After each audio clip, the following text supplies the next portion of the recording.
Okay. First, thank you for your time. My question is for James, casting director. I don't know if I see it here.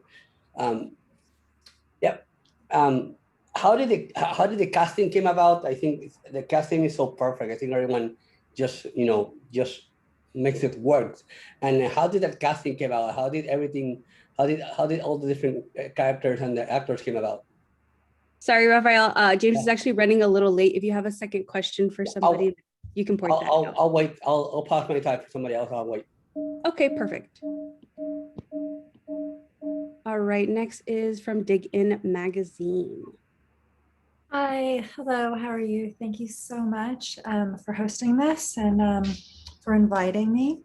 I have a question regarding the music for the composers, Ian Hultquist and Drum Lace, and the music supervisor, Devoe Yates, may also jump in. My question is regarding the type of music that's been used in Dickinson. I really love the way the music is used. It brings us into contemporary times, and it was just like so witty to do that. And because the show was set in the 19th century, and bringing in the type of music that it does, like some of it is like hip hop, very contemporary sounding. And I was wondering regarding the music choices, how did you come to that idea of using contemporary music on a show with a setting in the 19th century? Hello. Hi. Thanks for the question. There was an initial idea from the very beginning that they wanted it to be a juxtaposition of having a contemporary sound with a period looking show. But I think the trick was exactly figuring out how to implement that. Because, at one point, I think someone was suggesting having like classical instruments, but playing hip hop, or some people were saying like it should be like an all rap score. And I think the trick for us was really just finding like that fine medium of, and I think we kind of ended up a little bit more like electro pop sounding with a little bit of hip hop influence here and there. Yeah, and I think a lot of it was derived honestly from the work that Devoe had done, with music supervision. And I think that just knowing the choices and that him and Elena, the showrunner, had kind of decided upon informed our kind of sound as well. So we knew within what boundaries we kind of could work sonically. And I think from there, otherwise we wanted to create something that, as you said, sounded contemporary and fresh, but also had nods to kind of like bigger artists, or just something that sounded familiar, just because but also different. It was trying to. I think ultimately what we tried to do was make our score fit in between the songs without feeling like we've departed from that too much, so we could all stay in the same world and vibe for the whole season. And we were definitely given a lot of room to experiment, which has been really fun. And it's been great to kind of like have that, to be able to, the score has evolved, and we're really excited for how season 2 turned out, and we're excited for what season 3 holds for us. I don't know if Devoe wants to chime in and say anything else, but yeah, I guess to talk further about that, I think before we started shooting the pilot, Elena had that was kind of her concept, was having current music with the period setting. So just to kind of bring everything into more I guess relevant to current time, so it was easier to kind of like get yourself in that world, I think. I just really love the music choices. I mean, it just brings everything to life and just makes it honestly just so cool and very contemporary. So congratulations, good job with that. Thank you. Thank you so much. Our next question is from Emiliano.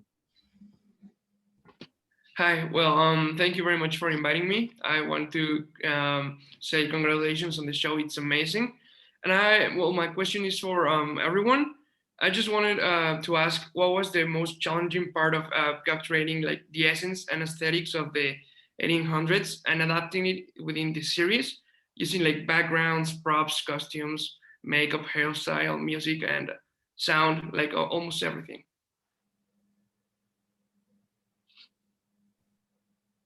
I think for makeup, at least in the beginning, it was just figuring out what the exact balance is between those worlds, and just figuring out how much contemporary mixed with how much period, and just making sure that everything worked cohesively. Because I think in the beginning, no one really was 100% sure what the final outcome was going to be. And even within these other seasons, like season 2, it still evolves. It still continues to move in different directions. And just basically working with the input that we get from Elena, from all the other departments, and making sure that it's cohesive and it works together. Thank you. Our next question comes from Jennifer. Apologies if I say this wrong. Stasak? ASAC, but it's okay. No, you're fine. So I wanted to second Cindy's comment about the music and the blend of style on the show. I think that's one of the things that I always really appreciate. So for either the composers or the music supervisor, what's a musical moment from either season 1 or season 2 that you're really proud of the way that it came together in the show? You guys should talk about Split the Lark. Well, yeah, we so were gonna say Split the I Lark. was gonna say that. I think for season 2, Split the Lark was definitely a highlight. And I mean, we started working on Split the Lark with Devoe and with Elena. I think it was like end of summer. It's pretty early. It was really early on, and I think because they weren't shooting till October. Yeah, and we did a few versions just because, like, I think that everyone had an idea of what they were hoping for, and you know, there was an opera consultant that helped us kind of like with transitioning out of that, and then Silas Howard was really great to talk to as well, since he directed the episodes. And I don't know, I think the most amazing part was just knowing that it was going to be such a big plot point. And I mean, in terms of inspiration, I think the first version that we did was very singers. It was kind of just a guitar and voice. Yeah. Which, you know, wasn't, I don't think realized the scale that of the beauty that the scene was going to be. And then eventually, I mean, what ended up happening was we just imagined it nearly like a Bond song, you know, like what is this like sexy, beautiful ode to Emily's poetry that Ella sang so beautifully. And I mean, what else can we say about the process? It was really fun. We had a cellist, and, you know, we had a drummer come in and really kind of like fill it in. And I don't know. It was so fun because it felt like a real collaboration between all parties, you know, even cast, which for us, we don't usually get to do very often. So that was really exciting. And it was also exciting to see the reception and have people really kind of be like, oh, these two people write the music for this. Because I think that Devoe does such a great job with the music supervision that I think oftentimes people just think that it's all songs, which is fantastic. but yeah, and I mean, Devoe was extremely helpful with figuring that out. And for season 1, I think the death theme was definitely the most fun thing to kind of play around with. Yeah, that was also one of the earliest things that we wrote too, and it seemed to really kind of hit the nail on the head for everyone, tonally and like stylistically. Yeah, that and the opening credits, I think, are the two things that we just were really left to our own devices, and they worked. So we're really grateful. Thanks for the question. Yeah, I was going to second that. Split the Lark is definitely chills. Thank you. Awesome. Yeah, Devoe should take more credit than he is for it as well. Always. If I can chime in for one more example, in season 2, I'm the re-recording mixer, so at the very end of the process. But if, for me, for instance, one of the things that illustrates all of the above said very well, if you look at the seance scene, I think it's, forget episode 5 or something like that in season 2, it shows how integrated all these thoughts are from the beginning on, like how it is shot. You know, remember those shots that go to the piano and then all this back and forth, and then the music, how it is written. Devoe, you can never get too much credit. He's always like so modest, but he does this magical work. Also coordinating between everything and the composers. Your guys' work is so fun to mix too. But there are a few of those moments in the season spread out where you like, it works so well because somehow everybody works together, and it seems like from even before they shoot it. So I just wanted to chime in that way to point that out too. Oh, and great job on you too for making it all sound so good in the end. So oh, thanks. Teamwork. Our next question comes from Tessa Smith. Hey guys, thanks for taking the time today. I'm Tessa with mamasgeeky.com. Congratulations on this show. I'm really looking forward to season 3. I love the show. My question is for Jennifer. One of my favorite things about the show is all the costuming, and it's just so beautiful. So I'm curious about the references you used and your inspiration on the costuming. Well, you know, I do always, this sort of piggybacks on that last 2 questions ago. I do always start with the period and what's real and true to the period. And then, you know, I do sort of like filter it, I think, through a contemporary lens. You know, I sort of pick and choose the details that I feel like will sit well with the modern eye. You know, some of this stuff in this period can be rather heavy, and I sort of try to keep it sort of, it's a calm, you know, light and frothy and that sort of thing. And one of the greatest challenges truly is the resources, finding the resources. I get a lot of questions about where I go to get the clothes. And surprisingly, people don't always realize that we make the bulk of them. We make all the clothes, especially for the principals. We rent stuff for background and that sort of thing. But all of Emily and Lavinia and like Mrs. Dickinson, they're all things that are, and the menswear, they're all made. And so finding materials, fabrics, trims, buttons that are appropriate to the period is a real challenge. And we go all over the world, really, to find that stuff. And I'll often pair things with some little bits of antique trim or real buttons from the period. Like those things survive and can be used and add a real authenticity to the clothes. But fabrics, you know, we have to find contemporary fabrics that have that sort of period feel. And that's really sort of where I can kind of, you know, find that happy medium. Like, for example, Sue's gold dress, that is like a French lame with real metal threads, and that would not necessarily have been something that was available in the period, but it sort of sat well and felt right, so we just went for it. Thank you. Our next question comes from Rafael. My question is going to be for Neil, the production designer. What was your first reaction when you saw that we're taking this classic story and making it more modern, with a style more modern, with the language and the style and the music and everything? What was your first reaction, and how did you approach that project? Thanks. That's a really good question, and you know, it's similar to what Jen was saying. It's, you know, we start with the period and what's real for the period, and then make choices that seem to work with the tone of the show and to kind of have a modern sensibility. So, for instance, you know, one of the big challenges in season 2 is to build this evergreen set, which we, you know, the interiors and the exteriors we built from scratch. And I looked at, you know, we had to create this real contrast with Homestead, and which is also a very beautiful set created in season 1. But I made choices. I looked at a lot of different period houses. I also looked at European houses, because there's also this story connection between Sue's salons and Violetta's salons in La Traviata.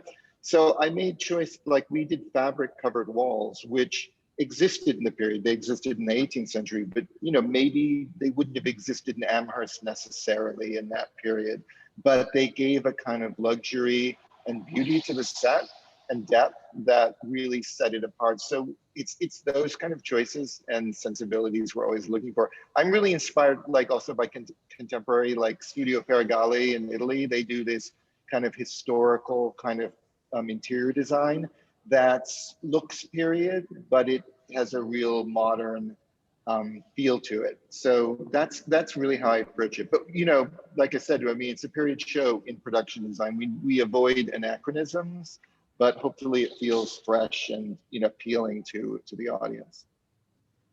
Thank you. Our next question comes from Mandy. Had to find the unmute button, sorry. I love Dickinson. I think it's such an amazing show. My question is for Andy. Am I pronouncing that right? Yes, you. Yep, that's great. Okay, good. With Dickinson, the makeup is sort of much more, I'm sorry? Oh, I think it's sorry. In Dickinson, the makeup is much more natural. I don't know what's happening. Can you hear me okay? Yep. Okay. Okay. So the makeup is much more natural looking. How do you still try to make the characters stand out and have their kind of own looks within the confines of like a period drama, and they didn't really wear a ton of makeup at that time? Well, the nice thing about this cast is they're very collaborative.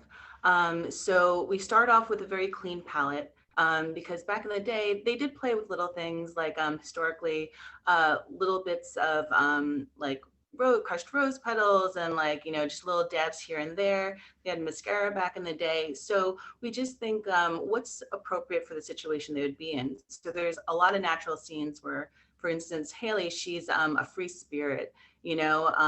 She's living in her own world. So sometimes she'll have a little bit more of a flush to her cheek to like represent that.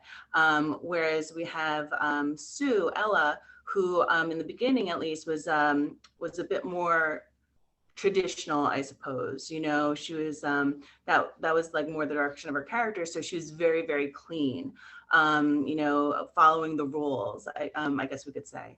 And then we got to have some fun, like in the opera episode, where they would have done a little something to help, elevate their looks. So they got to wear a little bit of mascara here, a little bit of cheek, a little bit of lip, because that's what they would have had during the period. And then we also just like to work with the actors' comfortability as well. So we find that really happy medium between how they feel, how I see it, and then work everything together so that it'll be something that works on camera. Wonderful. Thank you so much. Our next question comes from Sophia Soto. Hi, everyone. Thank you so much for taking the time to be here, and thank you for having me. My question is specifically for Jennifer, Suzy, or Andy. Is there a certain character that was particularly your favorite to bring to life for any reason at all? I feel like You're on mute.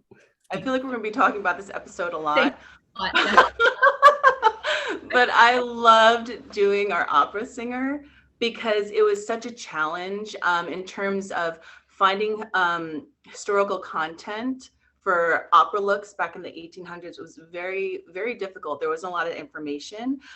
So just collaborating with a lot of the veteran artists who worked at the Metropolitan Opera, doing research and then finding what they would have used in that period and creating a look based off of that for stage makeup.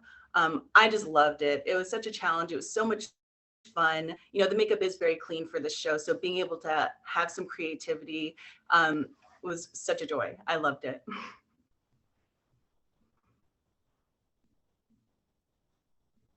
Thank you so much. Great. Our next question comes from Joy.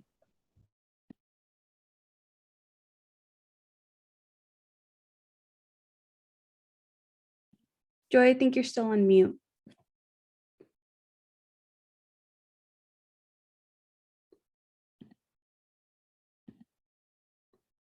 Okay, we'll have Stephanie go.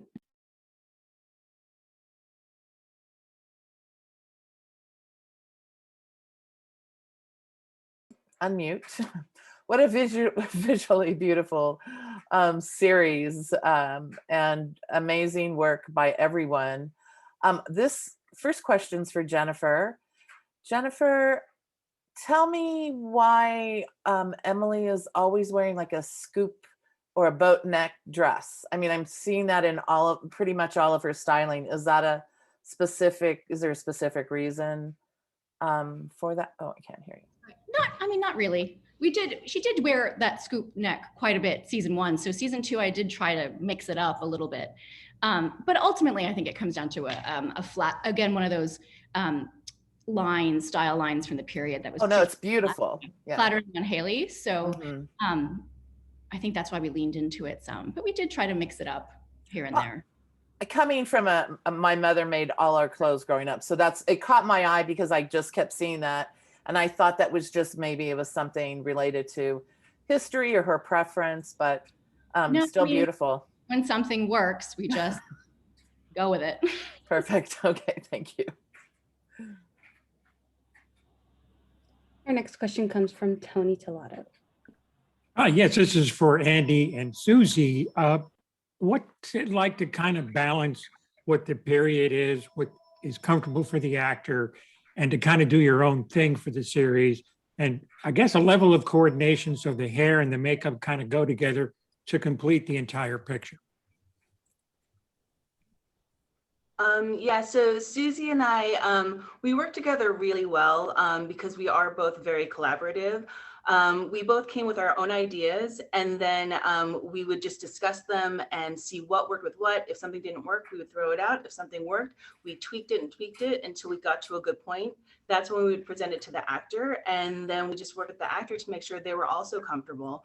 In the end, we're all artists, but we're also collaborators. You know, that's a big part of our job.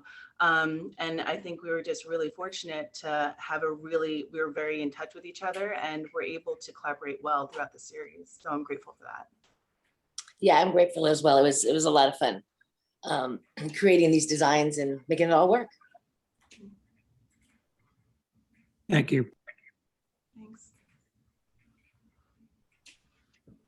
All right, has everybody had a chance to go once? Okay, great. We can go back around for a second round. Raphael, if you want to ask your second question. My question now is for the music department. That would be Drum and Lace and Devoe. I think my question is going to be right, beside what I asked Neil, and I think one of the things that stands out from the TV series is the dialogue. Obviously, the script, the way that the characters are being written, and then the music. What was your first reaction when you were brought into the project and they would tell you, well, yeah, this is something classic, but we're modernizing. So how do you react to, okay, let's see what we can do? So I think, our first reaction was like, this is amazing, because of course, it would have been a very, a lot more daunting of a job, I think, to write this in the style of the time, just because I think that it would have required a much more like historically accurate depiction, obviously. So when they came to us and they told us what the cast was, and we'd seen some of the beautiful costumes and set design, and we were just kind of like, you want us? So we were just, I think, really, really excited. And we also knew how great the songs were going to be, and it was a lot of pressure to know that we had to write something that sounded as good as, these big kind of like contemporary hits, or, songs that sound extremely good. So I think it was both exciting and extremely intimidating. Yeah, it was just, I think it was a matter of us, once the excitement waned off, it was like, okay, can we actually like make this sound good? Can we up our production chops so that they live in the same realm as all these other songs? Yeah, because it is score. There's some moments, especially in season 2, where it starts to become more score, like scoring the scenes. But a lot of it tends to be, like what a word that I think we both kind of hate, but it's scores, like a score song kind of thing. Yeah. So I think as we move into, more and more seasons, it'll start being a little bit more score to picture, and we'll be able to bring in more more kind of classical instrumentation. But the first reaction was we were just thrilled and really excited, and we love working on the show. So thanks for your question. I think for me it was a similar reaction, because I think at the time I'd been working on a lot of shows that were had older sounding music, I guess, and not so much contemporary music. So for me it was kind of fun and daunting to kind of like really explore like current music and be fresh with it, but also be different than other current shows, so it was exciting. Martin, you want to add something? Yeah, I have another example that comes to mind. If you think what's been mentioned before for the opera too, for the other reasons, but that musically is, sorry, it's the phone going off in the background, but it's just such a fascinating example how the, obviously not written by you guys, but the old piece of music, and then it goes with your score and it leads to the songs. This whole is like a 10-minute part of the whole episode until she stands on the stage by herself. And it's so beautifully done musically, but also stylistically, how it combines all these different styles and things together. Musically, it's just fascinating. I mean, the way Sophia and Ian and then Devoe worked that out on the musical side, and to go with everything else is just one of the most fascinating pieces of the episode from that point of view. Thank you, guys. I think honestly, the music is one of the things that to me stood out the most and captivated me, at least it gave me really entertained with everything that happened. So kudos to all of you. Thank you. Thank you. Our next question comes from Sydney. Yes, my question is about hair for Suzy Mazzarese-Alison. I would like to know how you came to decide on giving such contemporary hairstyles to the young actors in the show. You know, like the music that's in the show, you know, the show is based in the 19th century, but yet there are hints of modern, you know, modern elements in it, like the music and the hair. So the young actors in the show have extremely stylish hairstyles that are very complementary. And I was wondering how you came to decide on hair. Well, again, we start with the period. We always start with the period because it is that century. And then in each individual actor, I kind of just softened things up a little bit to make it a little bit more contemporary, to have a contemporary feeling. But for the most part, we stuck with pretty much period and then softened it up and to, you know, to enhance their look a little bit more, whatever was right for the character. We had a lot of buns. And in episode 2, we actually did Sue's hair up much more fancy because of her character change. And the men, basically, we kept pretty period as well, but it kind of looked hip. We went a little bit hip that period with that big low side part. Lots of curling irons were used to make the flips happen. And the longer hair was definitely part of the period, which kind of gave it a little bit of a Williamsburg feeling as well, kind of hipped it up a little bit. So yeah, with a lot of collaboration from everybody. It all went together very well, I think. Hope that answers your question. It does. I really like the hair in the show, and thank you. I just think it's very hip. Yeah, yeah, period and hip, kind of with the costume and everything, to get all the makeup, and of course everybody else's work on the show was beautiful. So yeah. Yes, thank you. You're welcome. Our next question comes from Emiliano. My question is for Neil. In a show as Dickinson, we explore the 19th century and we have the chance to visit incredible detailed sets. So what are the steps to build and design a set as detailed as the Opera House or the Evergreens? Well, those are two different challenges in a way. The Opera House was a location that we added and augmented. The Evergreen's house we built from scratch.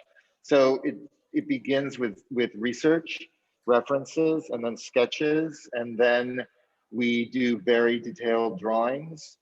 And you know, like everything in this show, it's period. We have to make everything. So it's a lot of sourcing. Like for instance, the mantles in Evergreen in the fireplaces are all salvaged. So we found those, some in New Hampshire, some in Pennsylvania. You know, the stone, all the materials we try, you know, sometimes we're actually finding artifacts and real things and mixing them with things that we made to create the look. So it's extremely detailed and it takes lead time to do. The Opera House was a real challenge to find that location. Obviously, it's too big a space for us to build. And I was really concerned that we, you know, to find something that would be appropriate. And our location manager found this dilapidated old movie house in New Jersey City, and we actually turned the lobby into the Opera House. The theater itself was completely inappropriate. It was like a 3,000 seat theater from the 20s, but the lobby, which is designed in a Beaux-Arts style, kind of adapted beautifully into an opera house. So sometimes it's just we're taking the leap of imagination figure out how something that's maybe not exactly the right period works for that. But then we had to build the stage, for instance, sourcing the metal work for the footlights and like that pressed tin metal work and the lamps. That's all we work with the set decorating team and construction, and we had to source and detail all of those things. So it's a multi step process to get to the end. Well, let me say it's an amazing job, and thank you very much. Thank you. Neil, you just blew our minds. Yeah, that's incredible. Wow. Our next question comes from Jennifer. So obviously the first two seasons of Dickinson have combined so well this idea of this modernization and this period piece. So for all of the artisans, is there something in the future that you would love to do that you haven't gotten to do yet on the show, either in terms of the period or maybe in terms of breaking the period piece?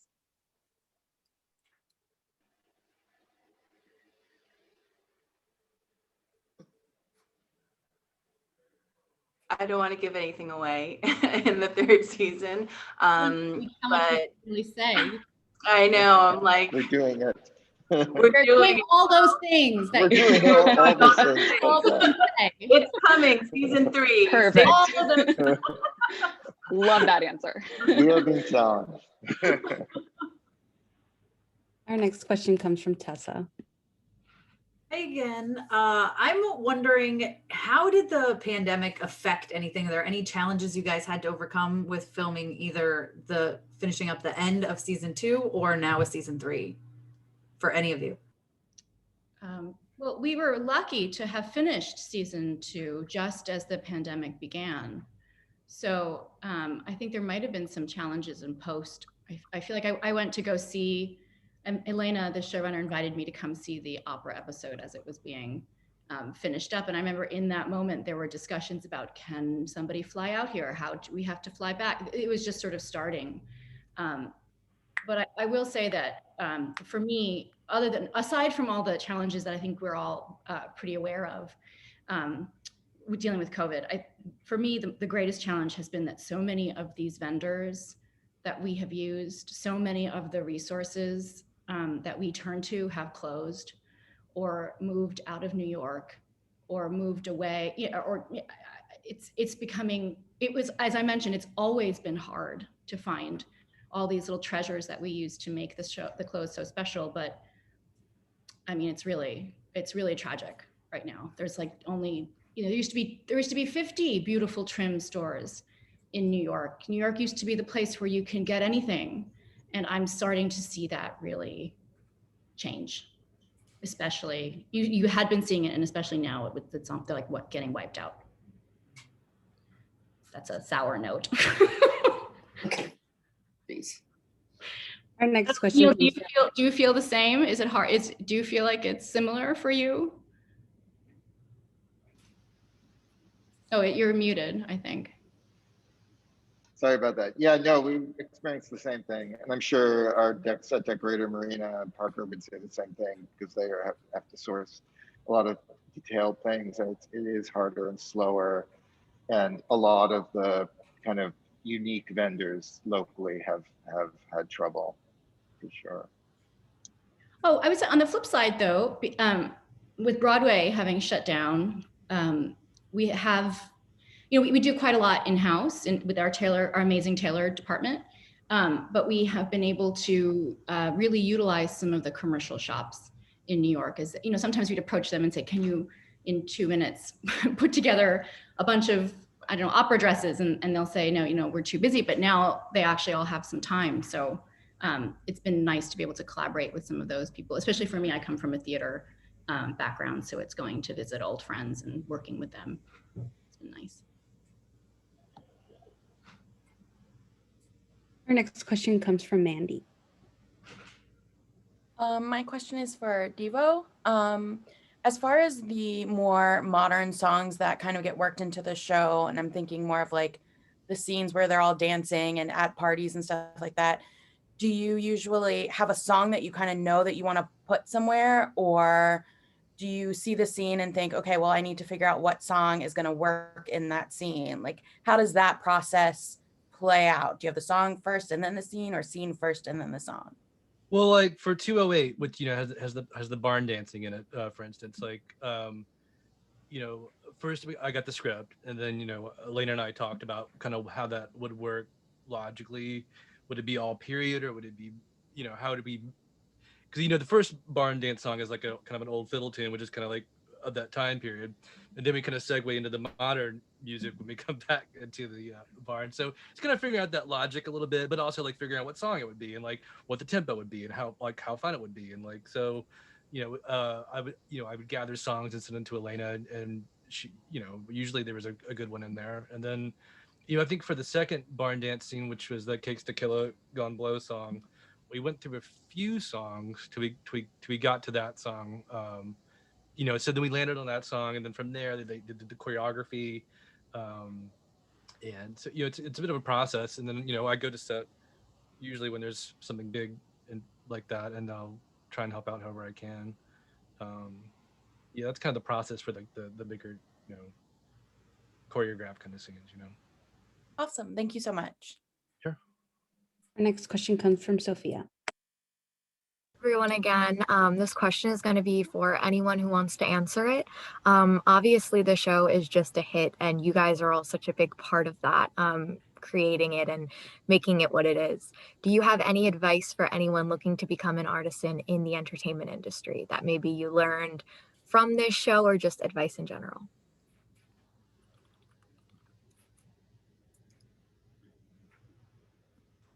Don't I think a TV show in a pandemic. I'm kidding. No, I'm kidding. That's not funny. I'm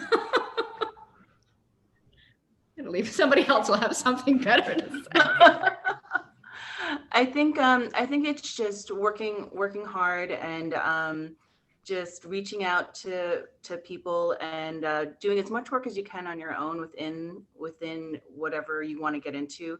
So for makeup, for instance, if that's something you're really into, maybe start working at a counter, start working somewhere like that, and then build your skills, and then make your phone calls so you can start working with other people who are in the industry, so you can make your good impression. It's if you have a passion for something and a drive for something, people will be able to sense that.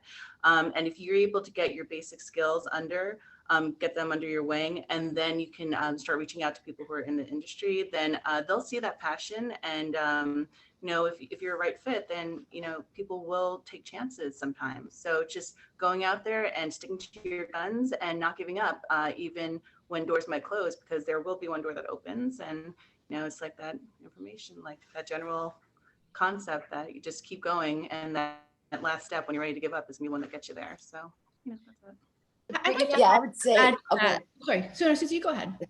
Sorry, I was just going to say, for hair, basically, you still kind of have to go to hairdressing school, cosmetology school, and learn the basics and get your license, and then move forward to trying to join the union, or just doing commercial work and stuff like that. You don't have to join the union, but learning is everything. Going to any kind of education you can get, learning off people. As I've been in the business for a very long time, and I learn every day from somebody new. So never close that door of learning, and being creative. And as Andy speaks for itself.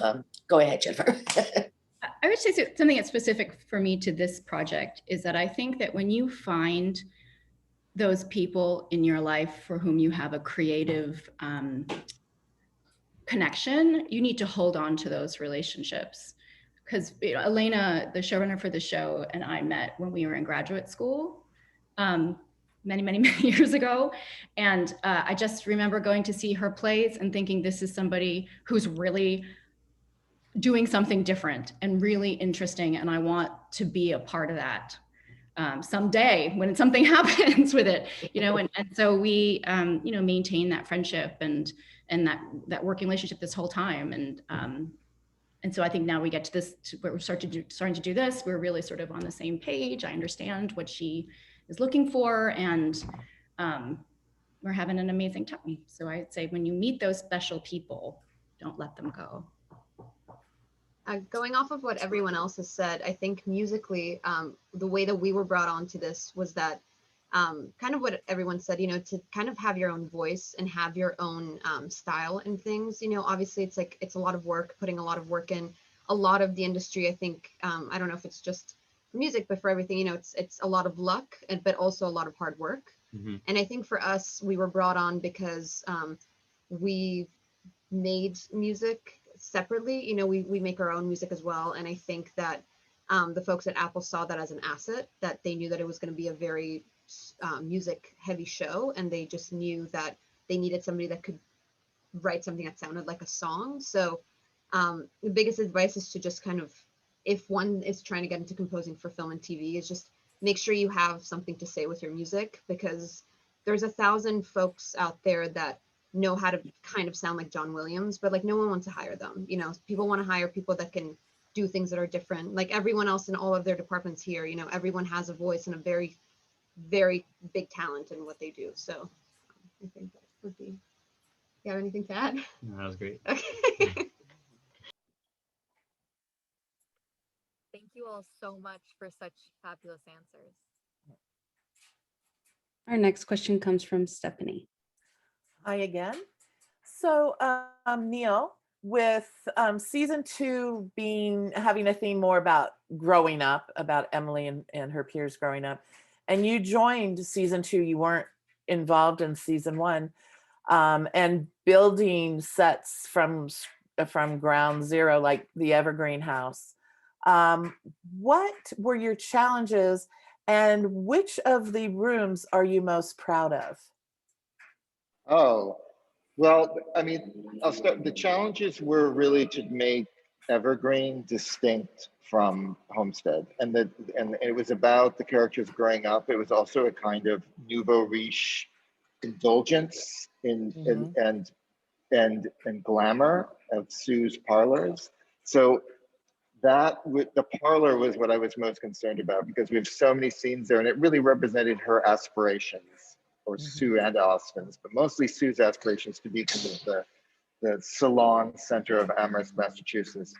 So that room I'm definitely most proud of, because it was really a labor of love, and it was I mean, working with the carpenters, the painters, the set decorator, you know, all those paintings, the kind of gallery aspect of it, and bringing it together was really a challenge, and it was great. It was very satisfying. So that was the big one. And then, you know, in general in the season, we kind of just expanded the scale of the show, certainly with the Opera House. The printing press set was a big one too, because we were kind of expressing that idea of the printing press in the time, we went on a train. The maze was, you know, there were just a lot of expansive sets. Right. Pardon me? The spa. Oh, and the spa. I forgot about the spa. And we did a spa.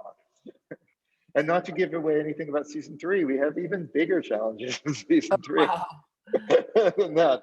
But yeah, those were the big ones. And then the big, you know, what's so great about working on a show like Dickinson, with such rich writing, but also we get all the scripts from the beginning, so I can really craft the production design of the season, and the connection between Evergreens and the opera, Evergreens and the spa. All those things were things we were able to, in choosing locations and designing sets, kind of create a look for the whole season that was cohesive and kind of related one episode to another, or different themes. So that was, you know, that's the big challenge. But that's really, for me, that's like really fun. It's like designing a, you know, this very long, cool movie. And we're never bored. No, it is the use of all of the textures and the elements, the colors, so vibrant, just bring you into the story while you're watching it. And I just find myself smiling when you're going from room to room, just trying to take in everything. It's, in addition to the performance, the characters of everything that you built for season 2 is just amazing. It helps that story just be even more memorable. So thank you. Thank you. And then now our last question will be from Tony. Hi guys, for Drum and Lace and Ian, and also Devoe, kind of what comes first when you get the episodes? Is there any, are the songs in there already, or is it just blank? And then you have to, what would go in first? Devoe's songs or the score? In the scripts when we get them, they're usually like there's placeholder songs in there, not necessarily the songs that they are going to end up being in there, but in general, they're kind of just like tone ideas, you know, vibe ideas. On occasion, like, you know, Elena's put in there the song that she definitely wants, you know, but more often than not, it's like just kind of a placeholder, and then from there, I'll put together some ideas in that direction. And sometimes we'll have them, you know, before we shoot the scene, we'll land on one, and like so we can kind of shoot the scene, you know, with that song in mind, you know. That's kind of how the song stuff works, you know. And like Ian and Sophia kind of come up with some ideas, you know, before we shoot, like the Nobody character, we were kind of working on that sound, you know, before we shot that character, kind of to figure out what that was going to be. Yeah, and Sam Bowles, I think we try to tackle a little bit earlier on, but we usually come in pretty late. If there's stuff ahead of time, like specific characters or scenes or songs that we need to start figuring out ahead of time, we'll do that. But otherwise, we actually don't usually really start until we get a cut of an episode, and then we start attacking it. And there's usually everyone does usually a pretty good job at temping it. So there's usually some sort of temp score.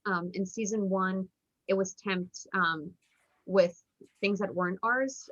But then season 2, for example, the editors and Devoe were able to kind of start placing in themes that we'd written for season 1, like a lot of Emily and Sue's themes and whatnot. And then I assume that with, you know, the next season, we'll be able to have even more music that can hopefully be temped in. And we always tried to, even if there was a cue that was, you know, temped in and from season 1 to season 2, we still tried to like rewrite it or try to do something a little bit different. Update it or rehash it a little bit. Yeah, and I think that, you know, like the evolution of that has been, for example, Austin's theme in season 2 was meant to be something that could be the way that Emily's theme was in season 1. So, and the temp most of the time is pretty spot on. So it's a really helpful guide. And there's other times when, you know, we get the cut and everyone's like, the temp isn't right. So just do what you think.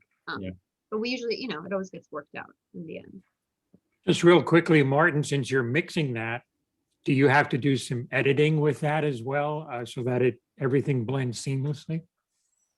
The way it usually works, once Sophia and Ian and Devoe have their stuff picked, it goes through a music editor. That was on the second season, Leslie Lang, and they go through things and cutting because there's a lot of stuff to be worked out and fine-tuned. Maybe not as much the score often because they write it to the picture already, but with the songs and Devoe is very helpful in that process too. And then, so by the time it comes to the stage, it's pretty figured out for that stuff. But sometimes you find as you build the arcs with all the sound in there, and like when you go from one scene to another, those points where you still have to fine tune things, or once you hear it in context and Elena comes in, hears it all in context, it's like, maybe we want to do this a little differently. Sometimes even look for a different piece of music last minute because she feels like this is not quite doing just the right thing. Because the more you get to the end, the more you can feel all the arcs of things and where you want to put what kind of emotional or just tension points and all that. So there's some fine tuning of that sort, but it's pretty much sorted out for the most part by the time it comes to us for the mixing. Well, it's the best contemporary score since A Knight's Tale. I really like it. Awesome. Yeah, thank you. Thank you. And then we'll actually take one more question from Sydney. Hi, yes. I wanted to talk about the music again. So, you know, Haley Steinfeld, like she's a singer and musician herself. I was wondering, do you do any collaboration with her, or, you know, do you work together at all for the music in the show? Devoe, go ahead. You go. Well, at the end of season 1, she did the final song at the end of episode 10. So we worked with her on that. And she did have like a song she sang to Ben first season, kind of live on set. I don't want to give much away about season 3, but maybe there'll be another collaboration. Yeah, who knows? But I feel like we haven't had a chance of interacting with We've Haley. actually never met Haley. But we know that she, is an integral part in a lot of the pieces of everything. So we know that there's been times that we got a note. I remember first season that Haley didn't like something. It's when and we were terrified. It's when she sings to Ben in, I can't remember which episode, when Ben's sick. Yeah. And she sang that song, and we actually tried putting a little bit of music underneath. Oh yeah. And they're like, take that out. Yeah, that didn't fly. But yeah, we would, I think it would be great to. She's so talented, and I feel like hopefully there will be able to be a part for that. Wink, wink. Great, thank you.